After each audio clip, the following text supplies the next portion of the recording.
this on today to talk about homegrown terrorism and how horrible that word is. It's scary beyond belief. I don't know how to say this, but in 2008, President Barack Obama got elected, and I remember sitting overseas with a bunch of soldiers and him standing there calling me a terrorist, saying that because I'm former military, now I'm a contractor, now I'm a terrorist.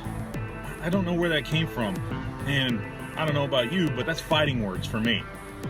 And then I go home and talk to my grandmother after serving my country, and she's like, President Obama's gonna save the world, why don't you like him?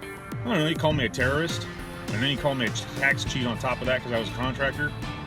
That year I bet I paid more in dollar amount in taxes than he did. It was crazy that year. We made good money, me and my wife, and we paid a lot of taxes. But now they want to expand that, and they put a whole new position in the government, and this is going to grow into another bureaucracy on the side of, I don't even know where they're going to put it, under Homeland Security, under FBI, under what? I don't know what the heck to say, but I know what they're going to do. When you see homegrown terrorist, that's a bullshit term for former military, for constitutionalist. I mean, they said they're going to be watching a bunch of movements about constitutionals, and oh man, it drives me crazy. And I can't believe that they're going to create a whole government body to hunt me. Really? To watch me. Really? To make sure that I don't do what? I don't know. The only reason I'll ever do anything is if they come after me and attack me. If you leave me alone, I'll leave you alone. It's pretty simple. It's been my philosophy for a long time. But this homegrown terrorist stuff scares the bejeebus out of me. And honestly, I think it's what could spark the next revolution. And that scares the living crap out of me. I went to combat in 03. The only two things I was scared about was failing my Marines and being spit on after I came back from Iraq. Luckily, neither one of those happened to a great degree. But now, I'm scared down to my soul about this homegrown terrorism thing. And all the way down to my bones on what could be the next revolution. I'm afraid that this could start it, and then it could be worse. And worse, and worse, and worse. And then, well, let me go down that rat hole for a second on what could be the next revolution. Anybody out there that you guys are talking about it and want to start it, don't. Please. We need to do something else. We need to be able to, I don't know, split up the country, vote all those idiots out, put a new one in.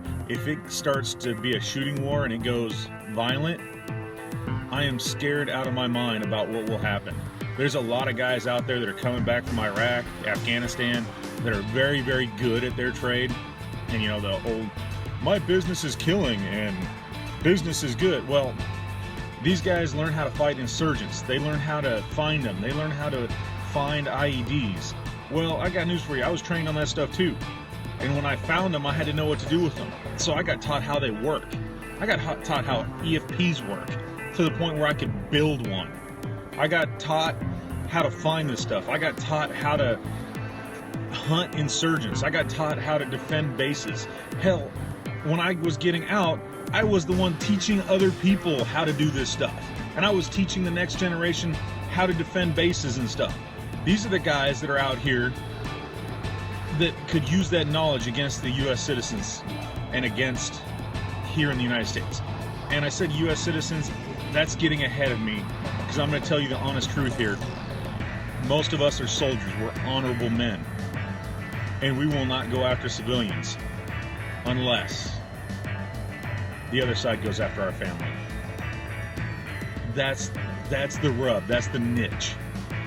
As soon as one side, it may be accident, it may be on purpose, and I've got news for you. There's people in the government, I wouldn't put it past them to use it as a PR stunt. You know, like you see those big conspiracy movies and everything. Well, I wouldn't put it past the guys in the government to attack their own family and kill a bunch of their own family just to say the other side did it, and then trying to get more civilians in there, and then so they can go after more on the other side. I hope I'm not on that side, but the problem is once that is pushed over, once the first shot is fired against a civilian, and once the first time a soldier's family dies in that war, in the shooting, that's going to unleash everything. And I don't see how you can not have it. Every war has had civilian casualties. One side will go after civilians, one side won't. After a while, it becomes a war of attrition. And there's only two ways to win a war. The other side gives up, or you annihilate them. It's a war of attrition. And when you say attrition, think, you talk about these, the other side, we have to wipe them out or make them give up. Attrition is more like genocide. So if you think about that, if you've seen these third world countries that have gone through wars like this, we do not want that here in the United States. We need to figure out how, I don't know if we can stop this, but there is such thing as homegrown terrorism. And, the Oklahoma City Federal Building, I'm not even going to say his name, forget it. But, so that's the part that they just showed. And that was one of the things they said. Oh, look at what happened in Oklahoma. More people died in Oklahoma from homegrown terrorists than any other outside terrorists. Or, really? What happened in 9/11? We just kind of forgot about that incident. There's a bunch of homegrown terrorism. And I got to say, it's really not from me. It's not from people like me. The only one that was even close to me was the idiot shooter at Fort Hood, but he was yelling Aloha Snack Bar the whole time he's running around killing people. So I'm thinking that maybe Christians shouldn't be on that list too much. And when's the last time a Jew pulled out a gun and started shooting everybody? I don't know. When's the last time, somebody stood up and said, you're going to convert to Islam or I'm going to cut off your head? Hello, Oklahoma, happened over there again. You guys are nuts over there. Attract the crazies. I don't know. This last shooting, the guy stood up and said, hey, if you're a Christian, stand up, and he started executing all of them. And then he started wounding those that wouldn't give away their religion. I'm thinking the guy wasn't Jewish. I don't know. So there is such thing as homegrown terrorist. And the FBI is supposed to be on top of that. But they're doing a whole new one, and everything they talk about is keeping lists on me. Watching me because I work at a gun shop, because I train people how to shoot, because I listen to podcasts, because, hell, probably because I read freaking books. They probably hacked into Amazon and can see that I'm reading books. How dangerous is that? Yeah. Next time, you'll see if they burn the books or not. But because I'm former military, because, I go to church on Sundays. Oh my gosh. Former military, go to church, own guns, work in the firearms industry. What else we got to make me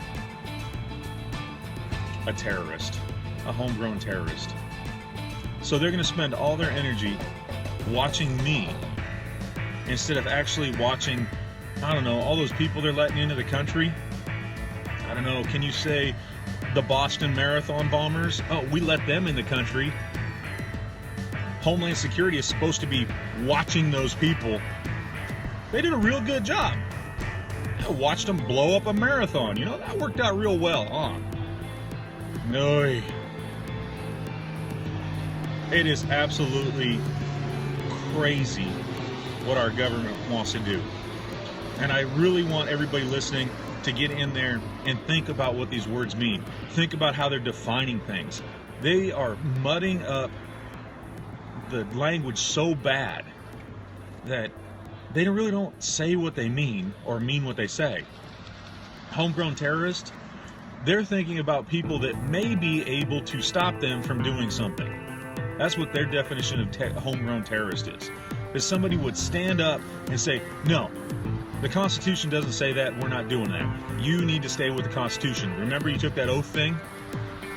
Oh yeah, I took that oath too, but somehow one of us is working on it and one of us is not. I'm getting paid an awful lot of money not to work on it. Just saying. I don't understand. And I just... Please be wary. Two things. One, you got to get into what their language means. Don't listen to a term and think you know what it means. Homegrown terrorist. Listen to them when they speak and what they're talking about. Guys with military training, guys that might have a grudge against the government, and those people that might think they want to change the government. Was there any violence there? No. That's just somebody who wants to vote differently than what they think. And then be careful when you spout the words of revolution and war and fighting. If you spout that too much, we might actually end up in a shooting war. And unless you've been to a country that's gone through genocide, unless you've set foot in a third world country during a war, you don't understand. Pictures on CNN, pictures on the internet don't do it justice. Once you're standing there, you look around, you see the bodies, the stench, the destruction, the kids starving in the street because there's no food, but they're too afraid to go out to find food because they might be shot by one or the other sides. It's a horrible, horrible thing to have to fight a war. And if we fight a war here in the United States against each other, honestly, I think it could be worse than the first Revolutionary War, where we lost hundreds of thousands of people. We could add a zero to that. That could be bad, bad. And it's never going to be like you think, and it's never going to be, it's just going to be worse. So be careful with those two terms. And for God's sakes, go vote. The presidential election, I don't know, I live in Texas, so it's not going to help anything. But you can vote out your congressmen, your senators. Change them. Change all of them. Change them quickly, change them, I don't know. What's the old, politicians are like diapers. You should change them often and throw them out for the same reason. Just saying. Thank you guys all for listening. I'm outside of Sparks Firearms. I got to go to work. I'm probably a couple minutes late. But just remember, listen to what they mean and be careful with that term war and revolution. Don't use it haphazardly.